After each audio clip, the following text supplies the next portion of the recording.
ఉన్నటువంటి పాలకవర్గం ఏదైతుందో దాదాపు 5 సంవత్సరాలు పూర్తిగా వస్తుంది.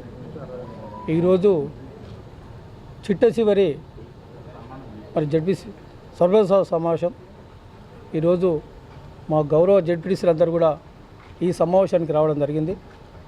ఏదైతే మాతో పాటు ఒక జడ్పీటీసీగా గెలిచినటువంటి సొన్న సుధాకర్ రెడ్డి గారు, మేము 13 మందిని వారికి జడ్పీ చైర్మన్గా అవకాశం ఇచ్చినాం. మరి పార్టీ నిర్ణయం మేరకు, కేసీఆర్ నిర్ణయం మేరకు వారికి జడ్పీగా చైర్మన్గా అవకాశం ఇస్తే వారు టీఆర్ఎస్ ప్రభుత్వం ఓడిపోగానే, కాంగ్రెస్ ప్రభుత్వం అధికారం రాగానే అధికారం ఉన్న పార్టీకి ఎలాంటి పార్టీకి రాజీనామా చేయకుండా, సభ్యులకు తెలియజేయకుండా కాంగ్రెస్ పార్టీలో మారడం జరిగింది. ఆమెకు ప్రజాస్వామ్యంలో ఏదైతే పార్టీ గుర్తింపుకెళ్ళి గెలిచిన వ్యక్తి పార్టీ నిర్ణయాల కోసానికి పనిచేయాలి, ప్రజల కోసానికి పనిచేయాలి. మేము 13 మంది సభ్యులము, మరి ఎలాంటి మాకు సమాచారం ఇవ్వకుండా పార్టీ మారింది. ఈరోజు మరి ఆమె శుద్ధస్థితిని శంకించి పార్టీకి అన్యాయం చేసింది, మాకందరికీ కూడా అన్యాయం చేసిందంటని చెప్పి ఈరోజు ఆమె అధ్యక్షతన సర్వసభ సమావేశాన్ని మా 13 మంది జడ్పీటీసీలము బైకాట్ చేయడం జరిగింది.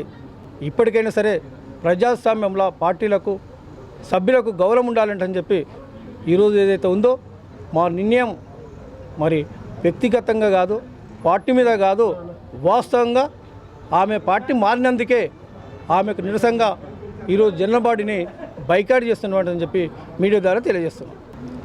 తెలంగాణ రాష్ట్ర ప్రజలు కానీ టీఆర్ఎస్ పార్టీ పక్షాన గెలిచినటువంటి జడ్పీ చైర్మన్ గారు అధికారం పోయిందని, ఆ అధికారంతో పాటు పార్టీ ద్వారా మాకేదో ఇబ్బంది జరిగిందని, ఆత్మాభిమానం అడ్డం వచ్చిందని, పదవికి రాజీనామా చేయకుండా, ఆ పార్టీ ద్వారా సంక్రమించిన పదవికి రాజీనామా చేయకుండా కాంగ్రెస్ పార్టీలో చేరి ఆమె నాయకత్వంలో ఈరోజు జిల్లా పరిషత్ సర్వసభ సమావేశం జరుపుతున్నారు. కనుక మేము ఇక్కడ ఉన్నటువంటి మిగిలిన 13 మంది జడ్పీటీసీలము, కోఆప్షన్ సభ్యులు అందరం కూడా మూకుమ్మడిగా, నీకు నైతిక అర్హత లేదు, ఒక పార్టీ ద్వారా సంక్రమించినటువంటి పదవి, ఆ కార్యకర్తల కష్టం మీద వచ్చినటువంటి పదవి, ఆ నాయకత్వం ఇచ్చినటువంటి పదవిని మీరు వదులుకోకుండా ఎప్పుడైతే పార్టీ మారినరో మీకు అర్హత లేదనే విషయంలో మేము ఈరోజు అందరం కూడా బైకాట్ చేసి రావడం జరిగింది. దయచేసి అందరికీ తెలియజేసేది ఒకటే, మనకు ప్రజలు ఇచ్చినటువంటిది ప్రజల కోణంలో కష్టపడాలనేటువంటిది ప్రజలు చెప్పి మనని ఇక్కడికి పంపించారు. అధికారం కోసమో ఇంకో దానికోసమో కాదు. మనం ప్రతిపక్షంలో ఉన్నా కూడా ఇప్పుడు ఉన్నటువంటి ప్రభుత్వం ఏవైతే కాకమ్మకథలు, ఏవైతే గొంతెమ్మ కోరికలు చెప్పి ఎన్ని చిట్టాలు చెప్పిందో, అన్ని రకాల చెప్పి వచ్చిందో దాన్ని నిలదీయడానికి మంచి అవకాశం.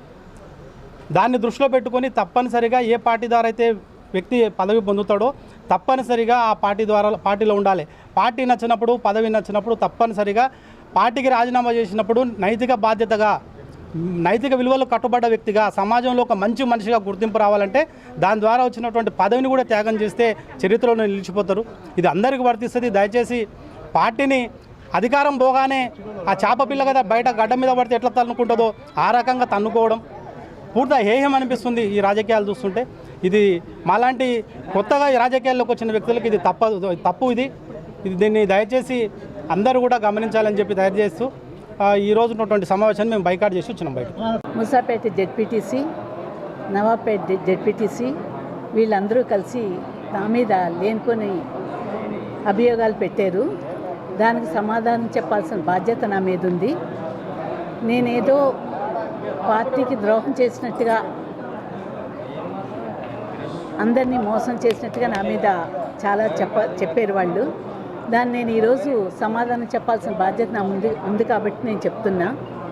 నిజంగా చెప్పాలంటే ఒక జిల్లా పరిషత్గా నేను పదవి స్వీకారం చేసిన తర్వాత కేవలము మినిస్టర్స్ నిరంజన్ రెడ్డి గారు, శ్రీనివాస్ గౌడ్ గారు, వీళ్ళిద్దరూ, అలాగే మహేశ్వర్ రెడ్డి గారు, నారాయణపేట ఎమ్మెల్యే గారు, వీళ్ళు నాకు అన్ని విధాలా కూడా ఒక జడ్పీ చైర్పర్సన్కి ఇవ్వాల్సిన వాళ్ళు ఆ అభిమానం చూపిస్తూ ఆ రెస్పెక్ట్ ఇచ్చారు. కానీ వేరే వాళ్ళు మాత్రం ఒక జడ్పీ చైర్మన్, ఒక లేడీ జడ్పీ చైర్మన్ ఉంది, ఆమె కనీస గౌరవం ఇవ్వాలి అని కూడా లేకుండా నన్ను పెద్ద ఎవరు పట్టించుకోలేదు. కానీ నన్ను పిలిచి కేసీఆర్ గారు నాకు ఈ పదవి ఇచ్చిన వాళ్ళని ఆయన మీద ఆ గౌరవంతో ఎన్నో అవమానాలు భరించి కూడా నేను జడ్పీ చైర్మన్గా నేను కంటిన్యూ అయ్యాను. అయితే ఇక్కడ ఒక విషయం చెప్పాలి, కేసీఆర్ గారు నేను పార్టీలో జాయిన్ అయిన తర్వాత మక్తల్ క్యాండిడేట్ కరెక్ట్గా లేరు, అందుకని చెప్పి ఆయన్ని మీరు వెళ్ళి గెలిపించాల్సిన బాధ్యత మీ మీద ఉందమ్మా అంటే నేను వెళ్ళి గెలిపించాను. ఆ ప్రేమతో కేసీఆర్ గారు నేను ఊహించకుండానే నన్ను పిలిచి నాకు జడ్పీ చైర్మన్ పదవి ఇచ్చారు. దానికి ఆయనకి ఎప్పటికీ కూడా నేను రుణపడి ఉంటాను. అయితే ఒక్క విషయము, ఎన్నికలు అయిపోయిన తర్వాత అక్కడున్న ఎమ్మెల్యే ఓటమికి నేనే కారణం అనుకుని నా మీద అందరితోటి కూడా కామెంట్ చేపించటము, మీటింగ్లో అవమానం చేయటం, ఇవన్నీ కూడా చేయటం జరిగింది. నేను ఎలక్షన్స్ ముందే చెప్పాను, నా ఫ్యామిలీలో ప్రాబ్లం ఉంది, హెల్త్ ప్రాబ్లం ఉంది. కొన్నాళ్ళు నేను డాక్టర్స్ చెప్పారు కొంచెం జాగ్రత్తగా చూసుకోవాలని, అప్పట్లోనే పనిచేయలేదని చెప్పే నేను ఎలక్షన్స్లో పనిచేసినా కూడా ముందు చేసినట్టు చేయలేకపోయాను. కానీ అదేదో ఆయన ఓడిపోవడానికి నేనే కారణమైనట్టు ఆయన భావించి ఇవన్నీ కూడా చేపిస్తున్నారు. అయితే ఒక్క విషయము, నేను ఏ ఒక్కళ్ళకన్నా ఆయనకి చెయ్యొద్దని నేను ఎప్పుడు చెప్పలేదు. అలా ఎవరినా చేపించానంటే నేను దానికి నేను సమాధానం చెప్పుకోగలను. నేను పార్టీకి పనిచేసిన, పార్టీకే ఓటేసాను. కాకపోతే ఒక్క బస్సు నేను అనుకోవటం ఏంటంటే, ఫోన్ ట్యాపింగ్ అలవాటు కదా, అలాగే ఉన్న ఫోన్ ట్యాపింగ్ చేపించి నేను ఎవరికైనా చేపించి ఉంటారు, అలాగే నేను ఎవరికైనా చెప్పానేమో చెప్తే అలాగన్నా నాకు రుజువు చేయమనండి, నాకేం అభ్యంతరం లేదు. రెండోది ఏంటంటే, నేను ఏ పార్టీలో ఉంటే ఆ పార్టీకి సిన్సియర్గా చేసే అలవాటు నాకుంది. ఎప్పుడైతే అవమానాలు ఎలక్షన్ అయిపోయిన తర్వాత ఆ ఓటమికి నేనే కారణం అంటే అవమానాలు చేపించడం మొదలుపెట్టారో, ఎక్కడైతే అనుమానం వచ్చిందో అక్కడ నేను ఉండకూడదన్న ఉద్దేశంతో నేను టీఆర్ఎస్ పార్టీని విడిచిపెట్టాను. కానీ నేను అప్పుడు కూడా ఎవరిని కూడా కామెంట్ చేయలేదు. ఎందుకంటే నాకు కేసీఆర్ గారి మీద, కేటీఆర్ గారు, మా మినిస్టర్స్ మీద నాకు ఎప్పటికీ అభిమానం ఉంది. కానీ లోకల్గా వాళ్ళ చేత చేపించే వాళ్ళ మాటలకి, వాళ్ళ చేష్టలకి నాకు ఇబ్బంది అనిపించిన పార్టీ మారి. అయితే ఇక్కడ నేను ఒకటి అడుగుతున్నా, ఏ పార్టీలో ఉంటే ఆ పార్టీకి నేను పనిచేశాను. అంతేకాని మొన్న ఎమ్మెల్సీకి ఏం చేశారు, అందరి దగ్గర కూడా అన్నీ తీసుకున్నారు, తీరా చూస్తే వేసింది బీఆర్ఎస్ పార్టీ వాళ్ళకి వేసారు. కాంగ్రెస్ పార్టీ నుంచి కావాల్సినవన్నీ తీసుకున్నారు, అంతా చేశారు. కానీ ఓటు వేసింది మాత్రం వాళ్ళ పార్టీకి వేశారు. అదొక్కటే కాదు, మొన్న ఎంపీ ఎలక్షన్స్లో అందరినీ గుండెల మీద చెయ్యేసి చెప్పమనండి.